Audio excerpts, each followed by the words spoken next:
Supreme court of Pakistan ने अपने हालिया फैसले में रेप के मुकदमे को जिना में कन्वर्ट कर दिया, यानी कि ये रेप नहीं है बल्कि लड़के और लड़की की रजामंदी से दोनों ने फोर्निकेशन किए हैं, यानी दोनों ने मिलकर जिना किए हैं। मुलजिम की 20 साल से सजा कम करके 5 साल कर दी। जिन बेसिस के ऊपर सजा कम की गई उसके एफआईआर लॉन्च करने में डिले किया गया, यानी 7 से 8 महीने का डिले था। लड़की ने कोई रेजिस्टेंस नहीं दिखाई के ऊपर, ना कोई जिस्मानी तशद्दुद था और ना ही इस तरह के कोई निशानात थे।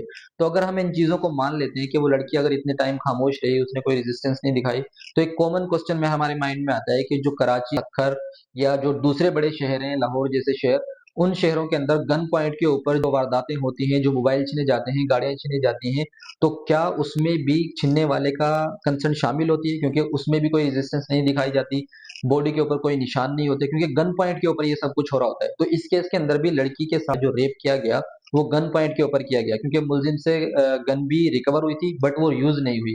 तो सुप्रीम कोर्ट ने जो जजमेंट दी उसके अंदर बहुत सारे सवाल जन्म देते हैं, क्योंकि आप इस चीज को भी गौर में लाइएगा कि जब किसी लड़की का जिना होता है या रेप होता है, तो उस लड़की को सबसे बड़ा डर ये होता है कि किस तरह से वो अपनी फैमिली मेंबर को वो बात बताएगी, क्योंकि हमारे यहाँ पे सोशल स्टिग्मा बहुत बड़ा है। लड़की इस चीज का खौफ का शिकार रहती है कि माशरे के अंदर उसकी बदनामी होगी, लोग उसको बुरी नजर से देखेंगे। तो ये सारी सूरत हाल है।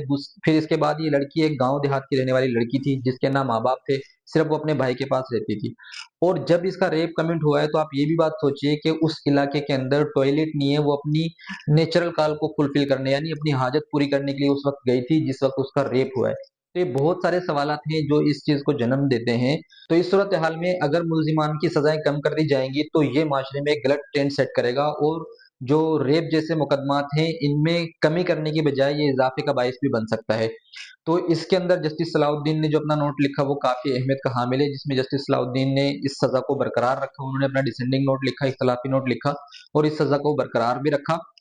और उन्होंने कहा कि अगर इसके अंदर डिले हो भी गया है तो वो इस वजह से हुआ है क्योंकि हमारे माशरे के अंदर जो परसेप्शन है इस रेप को लेकर या इस तरह के मुकदमात को लेकर, उस हवाले से लोग बहुत ज्यादा इस चीज को गलत समझते हैं, जिसकी वजह से लड़कियां खामोशी इख्तियार करती हैं बजाय कानूनी इदारों को अप्रोच करने के। Thank you.